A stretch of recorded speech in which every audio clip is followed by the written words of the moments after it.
L'actualité de cette édition sera marquée par la récompense des agents du groupe Sanlam Côte d'Ivoire, cérémonie à laquelle a pris part le ministère de l'Emploi et de la Protection sociale. À Lakota, dans le sud-ouest de la Côte d'Ivoire, la fondation Ernest Dalizabo et la mairie a offert un pensionnat aux jeunes filles des classes de 6e et 5e. Et les organisateurs du village Cannes de Bondoukou ont initié une marche de soutien aux éléphants de Côte d'Ivoire. Plus de précisions dans cette édition.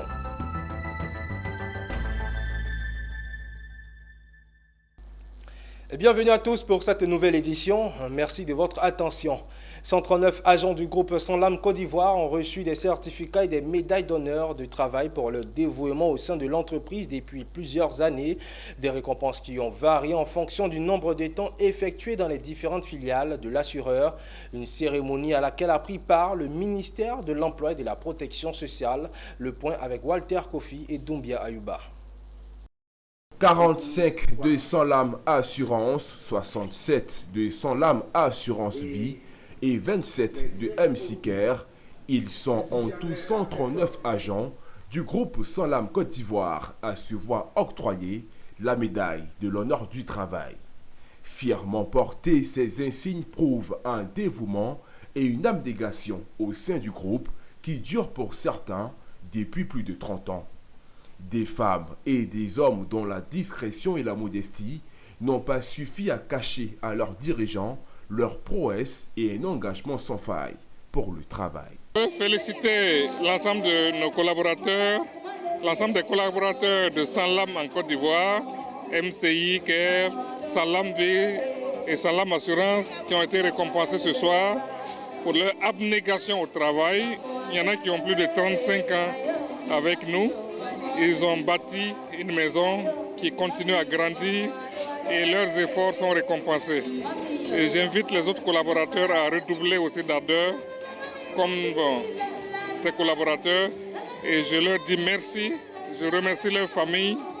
Cette reconnaissance fut aussi celle de l'État de Côte d'Ivoire, représenté par le ministère de l'Emploi et de la Protection sociale, qui a salué une contribution majeure de l'assureur à l'activité économique du pays grâce au travail acharné de ses agents.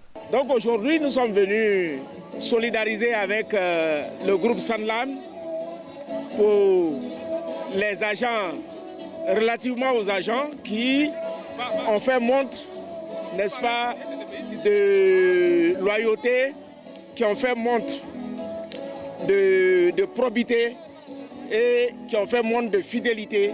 Donc c'est tout un symbole. Ici, il faut retenir la solidarité de l'État de Côte d'Ivoire à une entreprise qui, de façon citoyenne, contribue, n'est-ce pas, au développement économique et social. Il faut aimer déjà ce qu'on fait. Parce que j'ai toujours aimé ce que je faisais. Le contact avec l'extérieur, le portefeuille. Déjà connaître beaucoup de personnes, entrer en contact avec tout le monde, c'était un plaisir, étant commercial déjà. Un institut comme Sanlam s'est caractérisé par sa solidité financière, par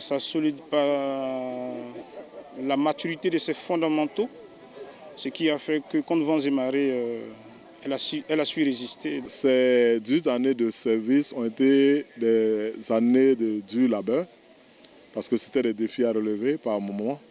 Par moment, il faut rentrer tard à la maison. La famille aussi prend un coup. Figurant parmi les leaders du secteur de l'assurance en Afrique, Sanlam est aussi reconnu pour son expertise métier dans la fourniture de services financiers. Il a été noté lors de la cérémonie que Sanlam Côte d'Ivoire, depuis le 5 septembre 2023, s'est associé au groupe Alliance afin de créer une co-entreprise dans les services financiers qui devrait opérer dans 27 pays. Dans le cadre de l'exécution du programme intégré de développement et d'adaptation au changement climatique dans le bassin du Niger, Un atelier a été organisé le 8 février à Yamoussoukro en vue de la validation nationale du projet du test juridique pour la mise en place de l'opérationnalisation du Fonds régional d'adaptation au changement climatique et d'un mécanisme des paiements pour les services environnementaux dans le bassin du Niger. Un atelier qui a permis donc de conclure les analyses tenues du 17 au 18 novembre 2023 à Abuja sur les tests juridiques du dit projet. Comme 8 autres pays, la Côte d'Ivoire fait partie de l'autorité du bassin du Niger. Malheureusement, elle fait face à une dégradation des ressources naturelles qui se traduit par la réduction du couvert végétal et la baisse de la fertilité des sols, occasionnant les conditions de vie précaires de la population. Après un atelier qui s'est tenu du 17 au 18 novembre 2023 à Abuja, pour la présentation du projet de texte juridique pour la mise en place et l'opérationnalisation du Fonds régional d'adaptation au changement climatique et d'un mécanisme de paiement pour les services environnementaux dans le bassin du Niger. Suite à cela, un atelier s'est tenu à Yamoussoukro le 8 février dernier pour la validation du projet. Il faut dire qu'aujourd'hui, le secteur des ressources naturelles est confronté à plusieurs problèmes, notamment les problèmes de pollution, mais surtout un problème de faiblesse en termes d'investissement. Et donc aujourd'hui, au niveau de l'autorité du bassin du Niger, il a été convenu qu'au niveau des 9 États membres, on puisse mettre en place un fonds régional qui puisse financer le plan d'action qui a été validé par l'institution commune pour pouvoir booster, atteindre les objectifs de développement durable à l'horizon 2030. Cet atelier s'avère important pour le ministère des Eaux et Forêts, car il permettra au ministère de mettre en place des stratégies afin de s'acquérir des fonds nécessaires. Cet atelier, qui est l'un des ateliers qui est organisé dans le cadre de la gestion des ressources en eau, a une importance pour le ministère des Eaux et Forêts, puisque dans le cadre de l'autorité du bassin du Niger, nous avons l'obligation de développer des activités qui vont permettre de gérer toutes les ressources en eau qui sont dans le bassin du Niger. L'importance que nous accordons à cet atelier est très énorme, parce que s'il a bien pu tenir l'obtention de toutes ces infrastructures, ça va vraiment aménager le monde de la population.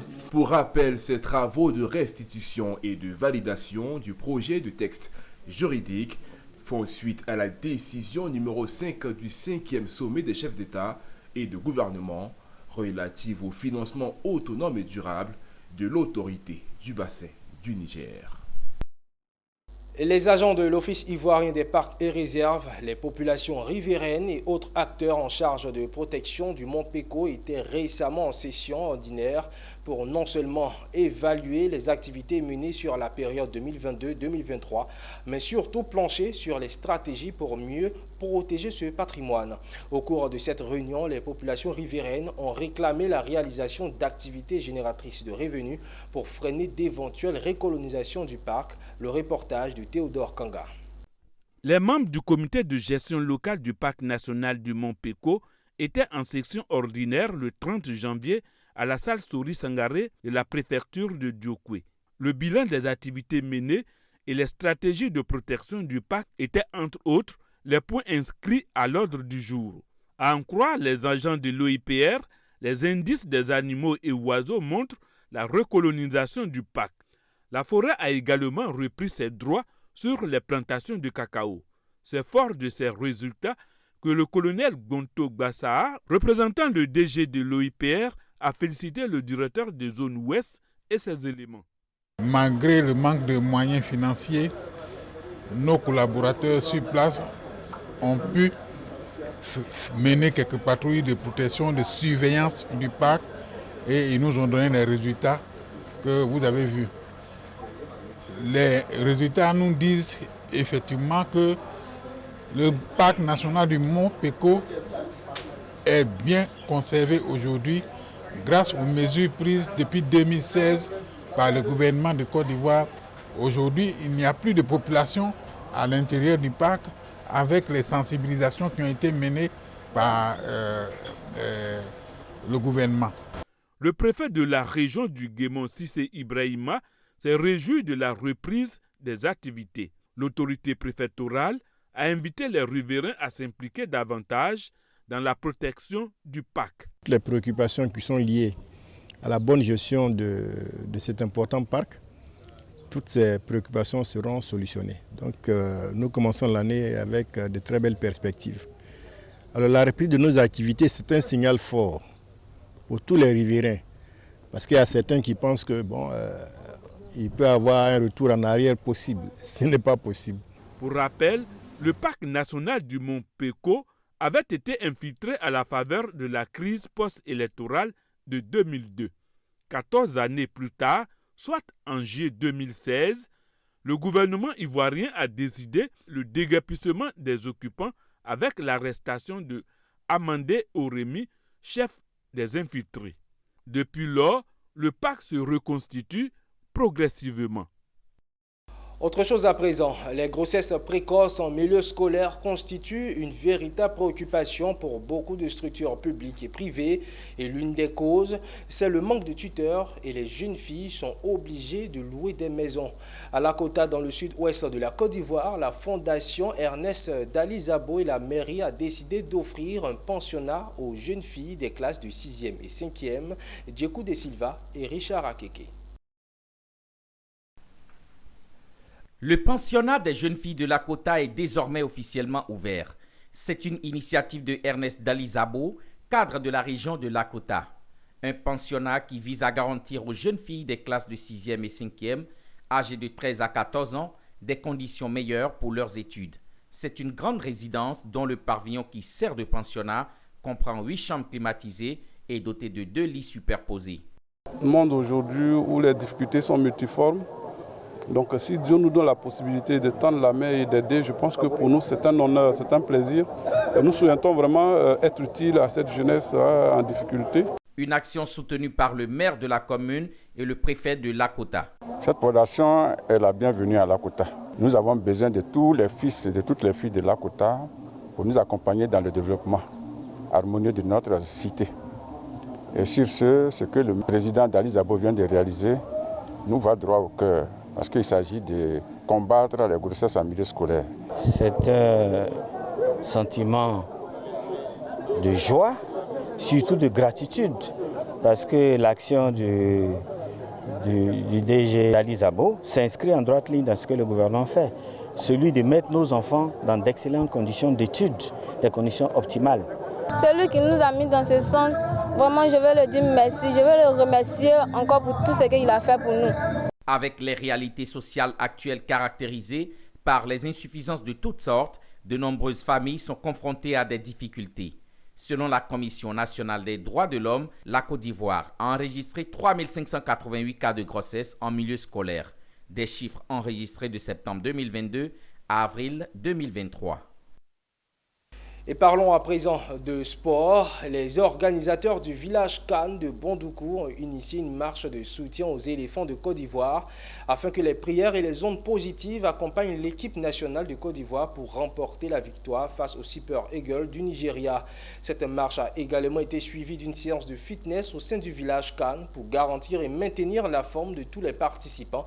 On fait le point avec Anissé Kouadio. À l'occasion de la grande finale de la Coupe d'Afrique qui opposera les éléphants de Côte d'Ivoire aux Super Eagles du Nigeria, le comité d'organisation du village Cannes de Bondoukou a décidé d'organiser une grande marche de soutien aux éléphants en vue que les ondes positives soient dégagées pour leur permettre de remporter la 3e étoile. Une marche de cohésion et de paix autour de la victoire et du soutien des éléphants de Côte d'Ivoire. Créer un élan de solidarité autour de la victoire des éléphants de Côte d'Ivoire. Cette marche de soutien s'est déroulée sur plus de 6 km du village Cannes, en passant par les principales artères, les grands carrefours et les grandes voies de Bondoukou. Parmi tous ces nombreux supporters pour cette marche dédiée à la cause des éléphants se trouvait le préfet des régions, préfet du département de Bondoukou, accompagné de certains élus et cadres de Bondoukou. Il s'agit pour nous des populations ivoiriennes, mais spécifiquement les populations du Gontogo, engagées lors de cette marche à apporter tout notre soutien aux éléphants pour que demain, sur le cours de 22 heures, la Côte d'Ivoire puisse triompher et que nous puissions avoir notre 3e étoile. D'apporter notre soutien, notre accompagnement à nos joueurs. Quand nous sommes en communion, quand le peuple est en communion derrière son équipe, on ne peut aller que vers la victoire. Après cette grande marche, les organisateurs ont donné rendez-vous aux participants au village Cannes pour une séance de fitness dans le bonheur. Cette activité sportive et récréative a enregistré la présence du réseau des professionnels de la presse en ligne de Côte d'Ivoire pour sensibiliser les participants contre les fake news, les discours de haine sur les réseaux sociaux. Sur ces réseaux sociaux-là, il était de notre devoir aujourd'hui en tant que répressi de sensibiliser les uns et les autres pour dire que ces fake news-là nuisent énormément à la société actuelle. Cette activité a été l'occasion également pour les autorités des forces de défense et de sécurité de sensibiliser la population à la retenue et aux civils routiers en cas de victoire des éléphants pour éviter des pertes en vie humaine. J'ai invité la population à beaucoup plus de prudence, à beaucoup plus de sérénité. Les victoires précédentes, nous avons enregistré malheureusement des accidents qui ont entraîné mort d'hommes, donc je ne voudrais pas que cela se produise demain après la victoire. Cette grande marche sportive de soutien aux éléphants de Côte d'Ivoire, suivie de cette séance de fitness, s'est tenue grâce aux organisateurs du village Cannes de Bondoukou. Ce village a vu le jour grâce au ministre d'État, Kobenan Kwasi Adjoumani. On ne finira pas de célébrer la qualification des éléphants de Côte d'Ivoire en finale de la CAN 2023 à Guitry, c'est dans le sud-ouest du pays. Les populations ont elles aussi été témoins de l'événement et n'ont pas caché leur joie de voir la Côte d'Ivoire en finale. Retour sur les temps forts de cette joie populaire à Guitry avec Gervais Amani. Dans la ville de Guitry, une explosion de joie a envahi la localité après la qualification des éléphants de Côte d'Ivoire. La liesse populaire a été entendue dans toute la ville, dans les grands espaces, les maquis, les restaurants où la rencontre de Côte d'Ivoire contre la République démocratique du Congo a été projetée. Cette rencontre a été également suivie par des milliers de supporters dans un village Cannes de la mairie.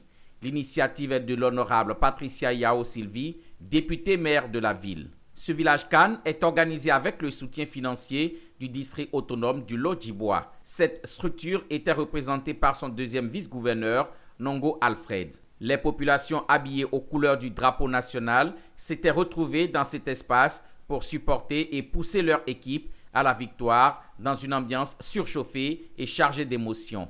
L'ambiance est folle ici, en tout cas au foyer des jeunes de Guitry. Je me réjouis d'être là avec madame le préfet, et avec le conseil régional, avec la mairie, avec des élus, en tout cas avec toute la jeunesse. C'est une joie pour moi de participer à cette victoire-là ici à Guitry. En tout cas au nom du district, je voudrais féliciter toute la jeunesse de Guitry. Après le but libérateur de Sébastien Haller, les Ivoiriens sont massivement descendus dans les rues pour savourer cette victoire. Au son des klaxons de voitures et des motos, ils ont fêté jusqu'au petit matin. Des supporters rencontrés dans les rues de cette localité croient en la victoire des éléphants de Côte d'Ivoire le dimanche au stade Ebempe. Après cette victoire, la Côte d'Ivoire décroche son ticket pour les finales et sera opposée au Nigeria. Elle jouera la 5e finale de son histoire en phase finale de la Coupe d'Afrique des Nations. En attendant la célébration de cette victoire, le village Cannes de Guitry restera ouvert jusqu'à lundi pour permettre aux populations de vivre la CAN de l'hospitalité en terre ivoirienne. C'est la fin de la CAN de l'hospitalité qui referme ses portes ce dimanche 11 février avec la finale Côte d'Ivoire-Nigeria. Mais avant le coup de sifflet final, la chronique Business 24 fait le tour de cet événement footballistique qui aura dominé l'actualité sur tous les plans. Selon Issa Badini, la CAN chez nous va nous manquer.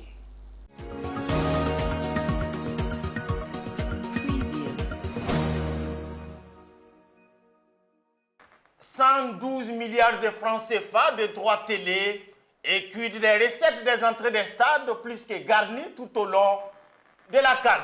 La CAF se frotte les mains car dissonante et trébuchante il y en a eu.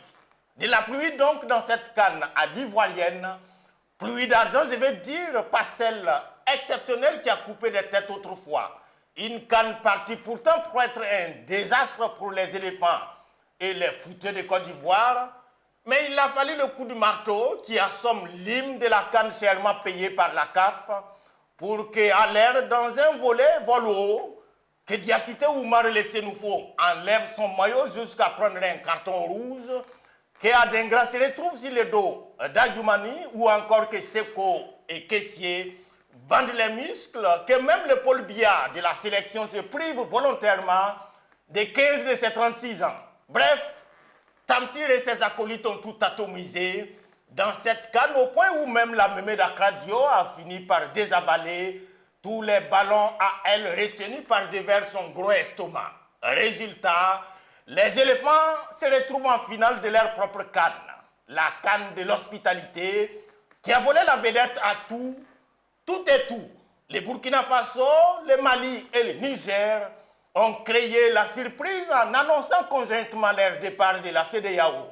Mais mal leur a pris de le faire pendant cette période de la CAN. Là encore, le coup du marteau et la CAN de l'hospitalité ont dit diète. C'est notre CAN et on décide de quoi et de qui on doit parler. Mieux, le Dieu a dit à Macky Sall qu'il peut prolonger autant que possible son mandat si ça l'enchante, mais les projecteurs, c'est sur la CAN et le coup de marteau.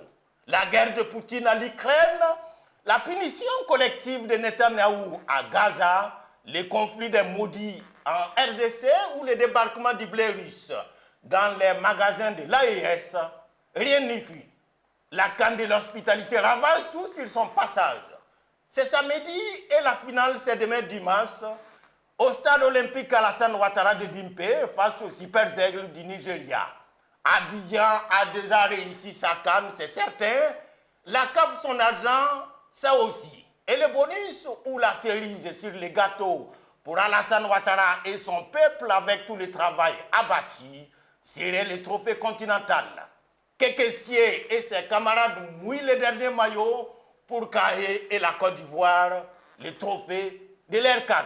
Et libre à eux d'en faire ce que bon leur semble avec le trophée de leur CAN. Pourquoi pas l'exposer au 4e pont pour un férié bien mérité ou carrément en donner un cadeau à Sérédier et à José qui ont décidé de faire bientôt une annonce, même si l'annonce de l'annonce a été éclipsée par le coup du marteau et la CAN de l'hospitalité. C'est sa CAN de toutes les façons et elle en fait ce qu'elle veut. Oh que c'est beau! Il n'y a que le football qui peut soulever autant de passion, autant de joie, de suspense, d'inventivité, autant d'ondes positives. Sacré football, sacré CAN de l'hospitalité, la meilleure de l'histoire, a même reconnu Patrice Motsepe, le patron de la CAF, organisatrice de la CAN de l'hospitalité. Qui va nous manquer? Pendant qu'on y est, ça vaut combien de mandats l'organisation réussit d'une CAN d'hospitalité? Si tu es fatigué, faut dire, hein? Nous, on est là. À bientôt. La compagnie minière de Beers a annoncé ses résultats de production pour 2023. Les mines de diamants appartenant à la filiale d'Anglo-Américaine ont livré 31,8 millions de carats l'année dernière, soit une production en baisse de 8% en glissement annuel, mais conforme aux prévisions de 30 à 33 millions de carats. Le Botswana demeure le premier pays d'origine des diamants de la compagnie avec 24,7 millions de carats livrés par les exploitations Jwaneng et Arupa. Et cela représente 78% de la production du groupe. Merci de nous avoir suivis. Restez en notre compagnie et le programme se poursuit sur Business 24 Africa.